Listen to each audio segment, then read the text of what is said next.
Salut à tous, l'épisode 45 avec l'équipe Lotto Soudal. Il s'agit de la deuxième partie du Tour de France 2015. C'est parti. Alors, on a vu qu'après les 9 premières étapes, la situation était déjà plus que claire, puisque même un Quintana déjà était très très mal parti pour la victoire. À part Froome, ça va être difficile. Surtout que il y a encore 4 étapes qui arrivent comme, comme je pourrais dire, au sommet de difficultés longues, de cols en général, presque à chaque fois hors catégorie. Et c'est vraiment typiquement un terrain de jeu pour Chris Froome et surtout pour son équipe qui est incontestablement la meilleure, encore une fois, même dans le jeu. Il y a peut-être, je crois avoir regardé un peu en détail, j'ai dénombré sur les 8 coureurs, il y en a 7 qui ont au moins 76 ou 77 en montagne, hors bonus, puisqu'on ignore les bonus. Et je crois pouvoir dire qu'il y en a au moins 5 qui ont plus de 80 en montagne. Donc, le challenge est intéressant. Après, vous allez me dire, oui, mais tu n'es pas venu avec une équipe de peintres non plus. Respect aux peintres. Non, c'est vrai, je suis pas venu avec une équipe qui est là pour regarder. Hein. On a des très très bons grimpeurs. Ben voilà, ben c'est ce qu'on va voir. Donc justement, il y en a un qui est à l'œuvre dans cette étape 10. C'est Emmanuel Bourgman, qui était, je le rappelle, au début de saison prévu pour gagner, en tout cas pour essayer de gagner ce tour. Et puis on a vu que les aléas de la préparation, d'une blessure par-ci, bref, d'une sinusite par-là, ont fait que il se retrouve totalement dans l'incapacité de rivaliser. Vous me direz, comment est-ce qu'il aurait pu passer les pavés au juste? Mais ça, c'est un autre débat. Mais finalement, n'était-ce pas une utopie que de le prévoir pour le Tour de France, ce Manu Bourgman?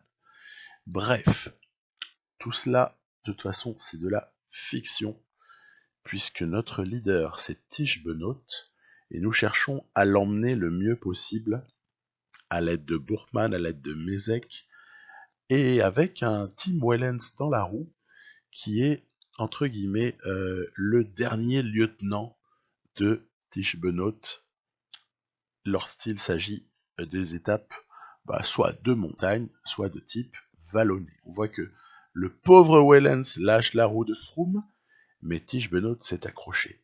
Il s'est accroché à la roue de Froome. Alors on va pas se priver, on va pas la lâcher. C'est un petit miracle nommé plus 5, forme du jour. Bon après, il a toutes les raisons d'obtenir son plus 5, hein, le Tish Benoît. Hein. Je vais vous dire pourquoi. Parce qu'en fait, de base, il est à 100%. D'accord? Il a marqué peut-être 99, mais sur la courbe, il arrive là, il va être pendant 2 semaines, il va être à 100% de préparation, de niveau de forme. Par ailleurs, outre son 100%, il est sous pic de forme, et ce jusqu'au matin de la 21e étape. Donc là encore, c'est pas du hasard. Et puis, alors qu'on voit donc qu'il aura peut-être réussi à reprendre quelques secondes à Froome sur cette étape, ce qui est plutôt une bonne affaire, alors que les échappés se sont partagés la victoire. Il a également un bonus qui est lié au fait de porter le maillot jaune. Ça, c'est très important.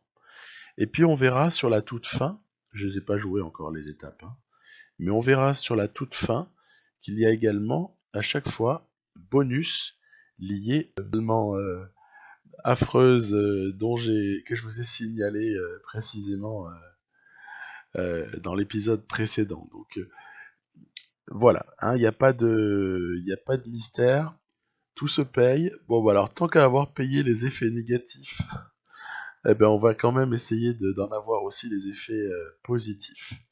Cette étape 11, elle est somptueuse parce que elle visite notamment elle visite deux cols assez monstrueux des Pyrénées. Là, on est dans l'Aspin, on est au sommet, on voit que ça se passe plutôt pas trop mal. J'avais envoyé un échappé, mais franchement, ça n'a pas servi à grand chose. Et non, ben en fait, on est toujours sur le même logiciel. Vous verrez que ça changera.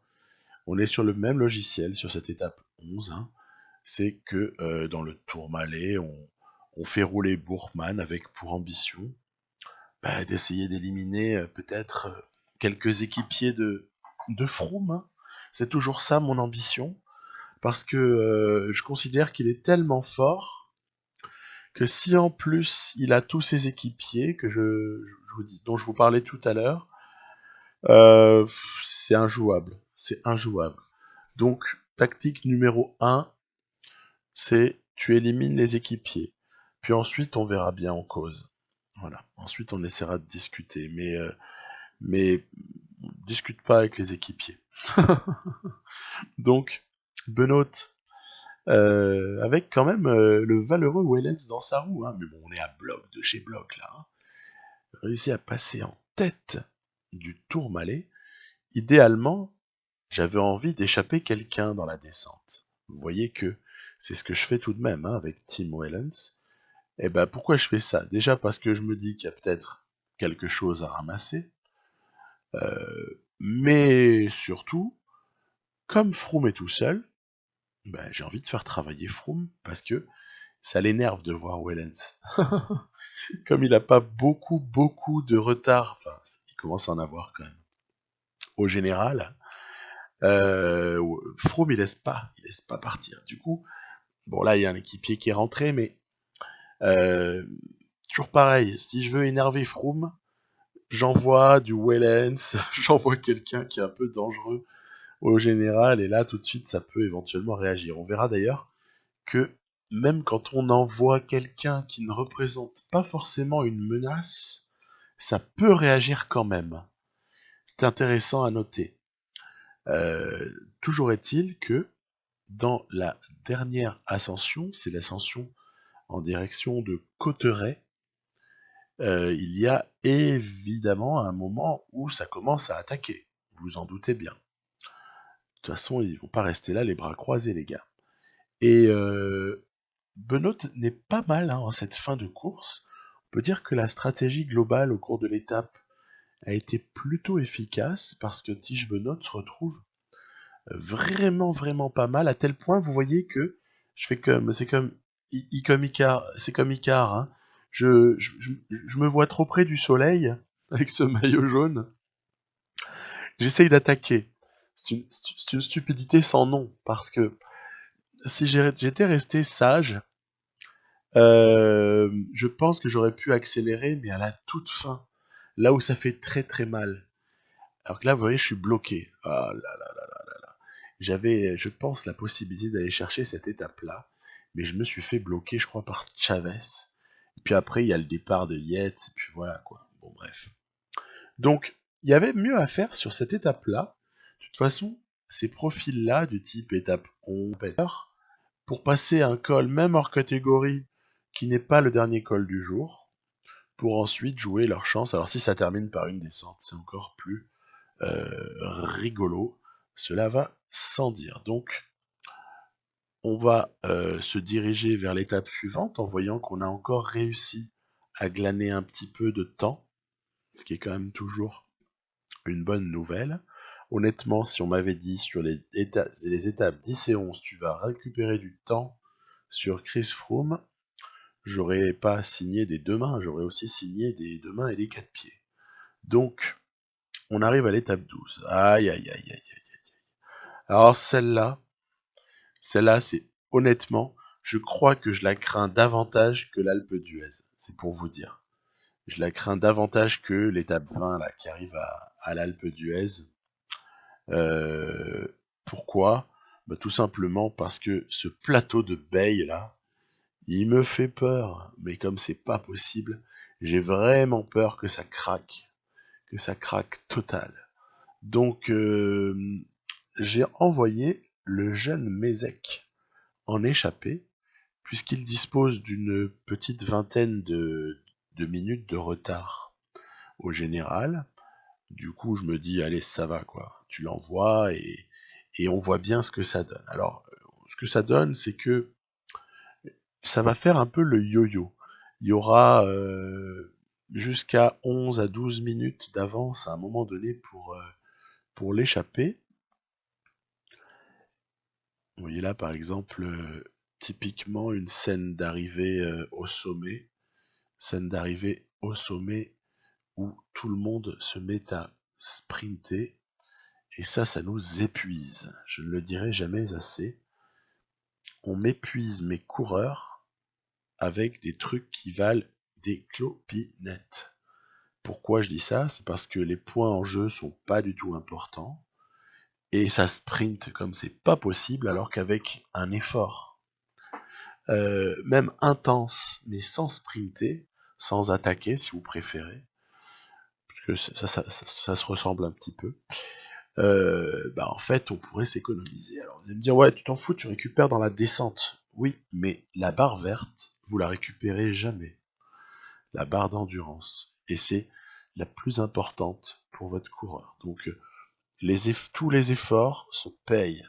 C'est pour ça que des fois vous me voyez ne pas disputer des sprints intermédiaires. Pour ça que des fois je ne fais pas l'effort sur certaines choses. C'est parce que je tiens toujours à garder une barre verte la plus longue possible. Alors on voit que une fois que Mézek est bien devant, j'entame les hostilités, même s'il s'est fait surprendre encore une fois par... Alors là, en l'occurrence, bon, je dirais rien parce qu'il y a Chavez dedans, et Chavez c'est franchement le plus fort de tous les hommes de devant. Mais j'ai tellement de choses à faire en même temps, en tout cas déjà au moins deux, que je me retrouve à subir des attaques à des moments et je ne peux pas réellement répondre.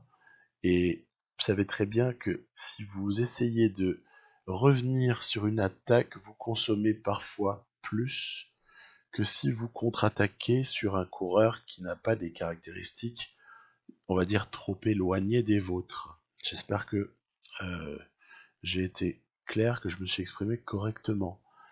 Il est pour moi idéal, par exemple, je sais pas si on prend l'exemple d'un Tige Benoît, qui va avoir 76-77 en accélération, et par exemple 80 en vallon. S'il contre-attaque sur quelqu'un qui a 78 en vallon et 75 en accélération, mettons, en fait c'est génial parce qu'il perd pas grand chose. Vous voyez? Alors qu'à contrario, je sais pas, on va prendre l'exemple d'un Mézek par exemple, Mézek qui n'a pas une accélération très forte. C'est vraiment un mini Jan Ullrich, hein. C'est rigolo, hein. Il n'a pas une accélération très forte. Eh bien, il a 69, je crois. Si on le fait réagir à quelqu'un qui a 77, il va tout de suite vider la barre, quoi. La rouge, hein, bien évidemment. Donc, bon, voilà, c'est des petites considérations, ça, qui sont assez importantes. Alors, on peut voir que donc, j'ai réussi à éliminer c'était le port de l'Ers, le précédent, avant le plateau de Bay, j'ai réussi à éliminer un certain nombre d'équipiers Sky, mais qui en fait, dans la descente, eh bien malheureusement, sont venus de nouveau prêter leur soutien. Ce qui fait que Romain Bardet, c'est lui le champion de France. Ce qui fait que Froome, il est encore bien en canne, hein, parce qu'il n'a pas eu trop d'efforts à faire, contrairement à l'étape précédente. Et on a vu qu'une clé pour arriver à lui prendre du temps, eh bien, c'est de le faire travailler. Alors que sinon, il délègue tout à ses équipiers. Normal, c'est le leader. Et en déléguant tout à ses équipiers, après, il est frais comme un gardon dès lors qu'on approche du sommet. Alors donc voilà, hein, par exemple là, il a un petit peu d'avance, mais sur cette fin d'étape, c'est peut-être là que se joue le tour, hein, honnêtement. C'est peut-être là que ça se joue parce que vous voyez Benoît, il lui reste presque rien. C'est affreux. C'est affreux comme il lui reste presque rien. Il s'accroche, mais je dirais que peut-être la bonne nouvelle du jour, c'est que les autres n'ont plus grand-chose non plus comme énergie. Alors là-haut, du côté des échappés, malheureusement, eh bien, l'attaque, pendant que je m'occupais de Benoît et que je surveillais Froome, l'attaque de Chavez ne sera jamais reprise par Mézec. Voilà, donc c'est comme ça. Et en revanche, d'essayer de prendre la roue de Froome dès que possible. Dès que possible, c'est quoi dès que possible? C'est à 1,5 km de l'arrivée pour espérer rester dans sa roue et donc par là même concéder le moins de temps possible. Alors on voit qu'en plus, on a eu de la chance. Ça arrive, il faut le mentionner. On a eu de la chance parce qu'il y avait quelques coureurs entre lui et Benoît. Le fait qu'il y ait quelques coureurs nous a évidemment assuré d'avoir surtout le même temps. Et du coup, on garde notre jolie avance de 2 minutes 21, qui celle-là vraiment permet à l'aube de l'étape 13, qui ne présente pas de problème particulier, d'aborder sereinement la suite. Et puis on sait que les problèmes, on pourra éventuellement les rencontrer à nouveau du côté des Alpes cette fois-ci. On est en train de on a quitté les Pyrénées et on est évidemment dans la traversée de la partie centrale de la France, avec des étapes sur des villes relativement classiques qui nous attendent. Ça va être Mende, ça va être Gap. Voilà, on est on traverse. Voilà, il y a souvent comme ça des villes qui interviennent assez fréquemment et qu'on retrouve souvent. Alors sur cette étape, j'ai eu envie de jouer ma chance avec Wout van Aert, puisque Wout van Aert, c'est tout de même un coureur de classique tout particulièrement fort, et il a une capacité de punch très intéressante, même si sa capacité d'accélération, je l'ai suffisamment mentionné au moment où je pouvais pas réagir face à Peter Sagan. Sa capacité d'accélération est mesurée, mais n'empêche que c'est des étapes là qui plus de 200 km qu'il peut arriver à aller chercher. Donc voilà, on profite de son retard au général, mais malheureusement, comme vous pouvez le voir, cette échappée ne tiendra pas le coup. Pourtant, on est avec un compagnon redoutable, mais je parle au sens positif, Michael Valgren. Valgren, c'est un coureur extraordinaire. D'ailleurs, dans une de mes prochaines parties, je ne sais pas, je n'ose même pas dire quand, je n'ose même pas dire avec qui, parce que je vois mal le temps. Mais pourtant, j'aurais très très envie d'avoir Valgren dans une équipe. J'adore ce coureur en fait. Un autre dans le style aussi que j'aimerais beaucoup avoir, c'est un Stuyven comme leader sur les Flandriennes. Parce que le défi est de taille. Le défi est vraiment de taille avec lui. Bref, je m'égare. Alaphilippe, lui par contre, il a la tête bien sur les épaules. Il a compris qu'il y avait une arrivée assez, je dirais, proche d'un mur. Mais vous verrez par vous-même que ça n'est pas un mur. Ça n'est pas le mur de Huy, voilà, s'il faut comparer. C'est cette fameuse donc côte Saint-Pierre. On va essayer, nous, de manière assez classique, d'emmener Benoît avec Wellens. Donc c'est presque chose faite, si ce n'est que Alaphilippe est allé glaner. Je crois qu'après Mur de Bretagne, c'est sa deuxième étape sur ce Tour de France. Hommage à lui. Bon, c'est aussi une arrivée qui est taillée pour Julien Alaphilippe. Elle est autant taillée pour lui en fait que pour Benoît ou pour Wellens. Peut-être encore un peu plus Wellens d'ailleurs. Bref, on ramasse encore une petite bonification, nous. On va pas pleurer. Deuxième place, elle n'est pas mauvaise. En soi, elle n'est pas mauvaise pour nous. Puisque cette fois-ci, nous avons 2 minutes presque 30 d'avance sur Froome. Puis alors la concurrence, ils sont à plus de 6 minutes. La concurrence, on commence presque à se dire que peut-être qu'on les reverra jamais. Bon, bref. Et là, on arrive à un endroit intéressant, très intéressant, Une arrivée, une arrivée sur la côte de la Croix-Neuve, à Mende. C'est intéressant puisque là encore, il y a des relents de Tour de France 2018, souvenez-vous. Il y a des relents également d'un truc que je vous ai proposé il n'y a pas si longtemps. C'était Paris-Nice 2010. Et ouais, Paris-Nice 2010, il y avait justement, de même, si il n'y a pas eu 3 fois victoire de Porte, à savoir Tour de France 2018 dans la partie, Tour de France 2019 dans la partie, et Paris-Nice 2020 dans cette partie toujours. Donc, se montre, on va prendre sa roue, hein, cette fois-ci, on va pas se laisser avoir. Donc, c'est une étape, après, c'est toujours pareil, hein, ces étapes où on traverse la France, elles sont plutôt accidentées, je dirais que, grosso modo, elles appartiennent à la catégorie des étapes vraiment vallonnées, hein. On est vraiment dans le principe. Il est à noter que Froome va perdre un coéquipier dans cette étape où de nombreuses chutes vont intervenir. Également, vous voyez à un moment donné notre, notre team Wellens national qui tombe, le pauvre, mais tout rentrera dans l'ordre. Et puis, c'est pas tout ça, nous, mais c'est que Wellens, il est précieux, hein. On compte sur tout le monde, hein, on compte sur tout le monde. Alors déjà que vous avez vu, j'ai dû mettre aux arrière-postes, j'ai mis de côté Wout van Aert et John Degenkolb, parce qu'ils sont tous les deux malades, que je ne veux pas les faire abandonner. J'ai fait attendre Degenkolb par Van Aert, mais là, ça suffit, quoi, ça suffit.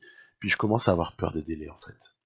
Je me dis, si Degenkolb est hors délai, c'est horrible, mais si en plus il y a Wout van Aert, laisse tomber, quoi. Donc, il y a un moment donné où je laisse Degenkolb finir tout seul.